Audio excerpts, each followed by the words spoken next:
noticing that my radiator is spraying coolant into my engine bay. Ho ho, oh no! So I'm going to install a new expansion tank to hopefully fix that. But will it? Hi guys, and welcome back to Ellie's Garage, where my dad and I are restoring a 1965 Ford Falcon to become my daily driver. And we're learning as we go. Okay, so we have a slight problem. We've been running the car without an expansion tank for our radiator. So as you can see from the spattering of coolant all over the engine on the driver's side, it has gotten everywhere when it expands. Like, it's so bad it's even inside of the air cleaner. So it's gotten to a point that it needs to stop. So one of the things I learned about when we were first putting in the radiator is that most cars have an expansion tank, which when the coolant expands, it takes up more space and usually comes out the nozzle at the very top. And the expansion tank catches all that fluid, and then once the coolant cools down, it goes back into the radiator. We clearly need this because of the mess that it has caused in the engine bay. In fact, this has been going on for a little bit and we haven't actually checked the coolant levels, so I bet it's a little bit low. Wait. Pressure released. It stresses me out whenever it does that. Okay. Yeah, cold engine, you're fine. I know, but I don't know. You're just fine. You're good to go. Okay. I think we're a little lower than normal, but like nowhere bad. Not low. We're not bad at all. Like the fins are still covered and everything. So we're fine. So the way that we're gonna fix that is with Carl's new / first expansion tank. So this is Carl's first expansion tank. Baby's first expansion tank. We got this from Scott Drake. Holley sent it to us, so thank you very much, Holley. It's basically just, there's a tube that attaches to the bottom, coolant comes in, and then when it cools off, it goes out. So it's a pretty simple process to get it in. It just bolts in with these little clamps that go right where your radiator is attached. This expansion tank is meant for early Mustangs, which means that it very likely will fit in a Falcon. The size of an expansion tank can differ on every car because they can really be whatever you want them to be. In fact, we've seen some really cool ones at shows, like we saw a car that had a tequila bottle as the expansion tank. That's crazy. And since I saw that, I really wanted a Dr. Pepper bottle to be my expansion tank. But this is exactly where we need it to fit, and it fits very nicely in the car, so that is why we went with this. So thank you very much, Holley. First thing we're going to do is we're going to put this little nozzle on the end where all the coolant goes in. We're going to install this before we actually install the expansion tank, but we're going to put a little Teflon tape on the end. It doesn't say we need to, but that seems like the right thing to do. Can't remember the words to closing time. It's my favorite part. You press it and it looks so cool. Because you're getting older too. nice. So the expansion tank is going to go right here. We are putting it on the exact same bolts as the radiator and the fan shroud are on. So we want the expansion tank as high as possible, meaning that the bracket at the bottom is going to be as low as possible. And I'm just going to measure the distance between these two so that I know about where the next bracket needs to be. Okay. I'm doing a rough estimate. Doesn't need to be perfect. Okay. What you got? 10 1/4. 10 1/4. I'm going to put the first one on first. Cool. Or I'm going to put the bottom one on first. Oh yeah, that's a good call. Wow, that took me a second. So these are meant for the expansion tank, obviously, because they came with the kit. But they have these like rubber. It's just a piece of rubber to hold the metal to the metal bracket really nicely. So once I put this in and arrange it where I want it and we squeeze, it's not moving. So that's why we did the measurement and stuff. We want this as far forward as possible because that's going to make it easier to access in the future. So or as far to the back. of the car. We wanted it out this way. Oh, yeah, Yeah, sorry. I was thinking... We're looking at the... Sorry. you were thinking right. Just said it, yeah. So we want this to the back of the car. So we're going to put the brackets on like this so that when we attach it here, that'll be like that. Gotcha. Good job. I don't know how to keep the rubber in there. Okay, that's how you do it. I'm weak. I think that'll probably do. This is called a rough estimate. That's true, because they can move. Okay. That seems right. I love how loose I'm being today about where things are supposed to be. Ooh! Put on. I'm gonna turn this way. And that seems middle-ish. Alright, see how you did. I lost it. Okay. There.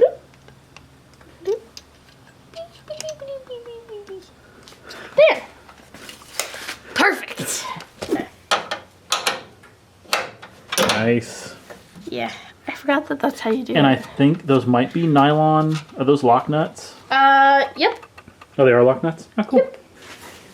Dad, close it. These were not very tight. Oh, yeah? Yeah. Good thing. All right, you ready to try to get this on? Yeah! To get the tank installed, Dad needed to lift up the mounting brackets on the fan shroud so I could get the tank onto the radiator bolts. I'm ready. I'm just making sure if it hangs down, it's not gonna fall. Okay, wait, Okay, there we go. Now I got it. So I'm on here. okay, I'm on. Okay. Why isn't my hand It's hard smaller? So, I mean, we might need to use those bolts. Are they longer? Maybe. So, the expansion tank came with bolts, and I was thinking that we could just get around it, replacing the bolts. We were like, oh, it'll be fine with the bolts that we have. But it's not, because it's not working, because our bolts aren't long enough. So clearly the ones that they give you are longer, so clearly you should replace those. So these bolts, I'm going to be real careful with this anti-seize. These bolts look like they're stainless. We're not positive, but to prevent galling, we're going to put just a tiny bit of anti-seize, because the last thing we want to do is have to go get new bolts. Just a little bit. Put up with. How far up do I need to go with the anti-seize? Just on the tip, because then it'll thread up the rest I of the way. did that then. Thank you. Do you got that? Do I need help in any way? No, I'm threading. Okay. Okay, so that worked pretty well. All we gotta do is the top bolt and then fit it all. But like most weekends, we have something else to do. So we will be back tomorrow right now. And we're back. Okay, so next day, and all we need to do is get the top bolted, and then it'll be secure.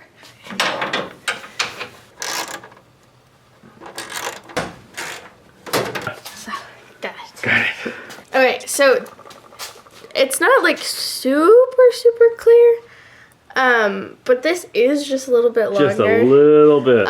Mainly because this has a little like non-threaded area at the top, and the bolt needs to go like right at the top is all where you need to catch the threads. So it's just short enough to not work. For my next trick. I will open the Oh, that's right. without getting it on my hands. It's magic.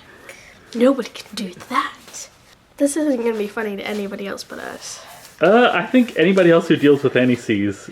Anti-seize gets everywhere. If you don't know, anti-seize gets everywhere. It's terrible. It's fun to brush it on and stuff, but it gets everywhere. Like, look at the inside of the paper towel. That's just from me opening it. That's all I did. I opened it. It's everywhere. I don't understand. What did I ever do to you, anti-seize? Nice. Is it going? Yeah. Good. Okay, it's gotten too tight. Nice. I've gotten so much better over the 3 years that we've been doing this about turning the wrench to on or off depending on what we're doing. Practice, right? Aren't you proud of me? I'm so proud. It only took 3 years. I got it started! Nice. Wait. So like you want me to... Oh, it's already pushed over. Yeah, that's what I had just done that. Okay, cool. What about one of your really short ones, like these guys? Or even a universal joint. It actually might be. That was a universal joint. Oh, that was one of your universal? Yeah. Oh, okay, gotcha. But this wasn't working, right? Well, I barely got to try it, and you said, well, try the short one. Well, I'm glad we're starting with my good idea for a universal joint. That's why I grabbed the... No, go away. Is that getting it? Yeah. Because when you give me a chance to try my idea. Glad we're using my idea for the universal joint. Oh. See, that's really tight now. I got it. You just give me 3 seconds to do my... We really love each other. I have good ideas. Listen to my idea. So a while ago, we got a whole bunch of stuff from Capri.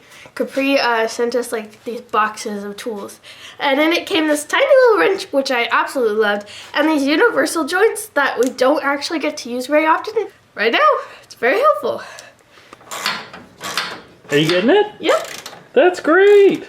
Okay, so like this is absolutely solid. Like I cannot move this at all. I mean, it shakes a little bit, but like that's not... Can't move it. So we were worried about this being really close to our air conditioning hose. That leads to the air conditioning... Condenser. Condenser? Condenser, uh-huh. Oh, that's what that means. See? I still learn every day after 3 years. We were worried it was going to be too close to the hose, but it actually is plenty of room that even if this happens to move just a tiny bit, it's not going to hit it. So like it's not going to make any noises while we're driving.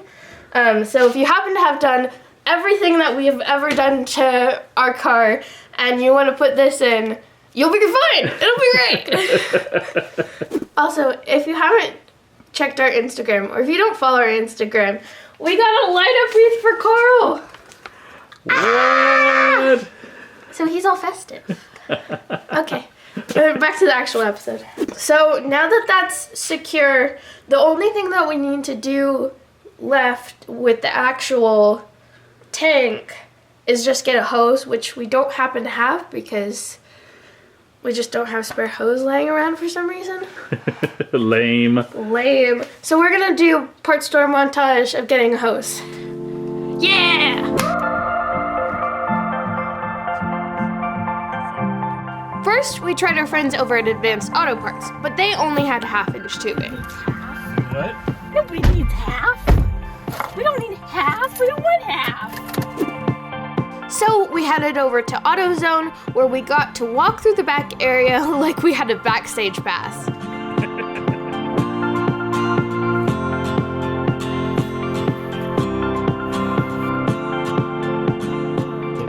This looks pretty close. What is this? Oh, that's 5/16. Yeah.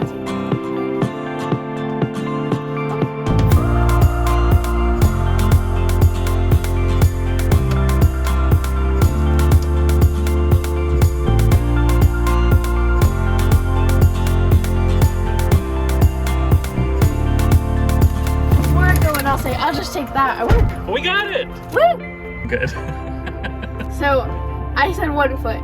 And then Dad said, ooh, I think we're gonna need more than that. And he was like, how about 3 feet? And I was like, no, that's way too much. And now we have 3 feet.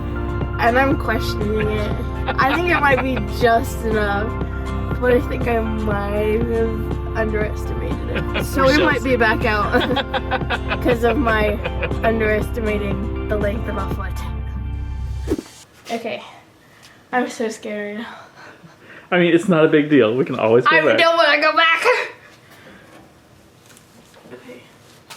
Oh, yeah, that's plenty. That's plenty? Yeah! Even with the turns and everything? Huh? Okay, cool. I am putting a little silicone lubricant on the pipe, nozzle, whatever you would call this. Deal. so that it goes on easier, because that was helpful when we were putting hoses on when we were reassembling the engine. Okay, are we ready? Are we ready for this amazing brilliance? Okay. I did it! Boom! Even though it doesn't look like it, we want the engine bay to eventually look nice. So we're securing this, one, so that it looks nice, and two, so that it doesn't hit the fan, because that wouldn't end well. So I just have a zip tie, and I'm securing it to the radiator, just to keep it in a little tighter to the expansion tank. Oh, that looks great. We also did it beforehand, because this way when I cut it, if I need to cut it, it'll be the perfect length, and we don't have to guess if we need to add more. So you don't have extra punches. That's really nice. Ooh, flush cut time. Do you need a hand or anything? And if you don't have a good position on it, I could probably pull it up in there. Like if you don't have good leverage or anything, to brush it on a little bit. Okay, cool. I think that's all the way up. Okay, is that too much extra? No, I think that... Because I feel like that's pretty good. From where I'm sitting, that's pretty good. It looks great. Do we want it like this, or do we want it sitting here? I don't think it really matters, because there's no way it's going to hit the fan. I think it sits here naturally, most naturally. I say go with it. So if you were wondering, on your 5/16 line for your expansion tank, 3 feet is just about right. You just have this much extra. Good job. Now that we know that this problem will not happen again, and that if we clean the engine bay of coolant, it won't get back the way it was, we're going to clean it now. Yeah. You're the coolant. Yeah, I mean...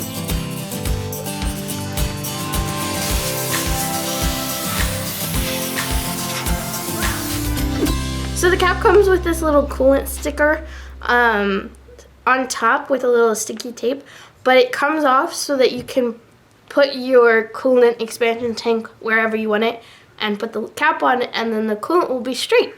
So I'm going to clean this off because it comes with a little sticky tape. So I'm going to clean the sticky tape off and then put the cap on and then put the sticker on. Yeah. Kind of. Oh, you got your little plastic scraper in there in your drawer too. Okay, there's still gooey stuff on it, so I'm gonna clean it. Can't have that. I know you're being sarcastic. No.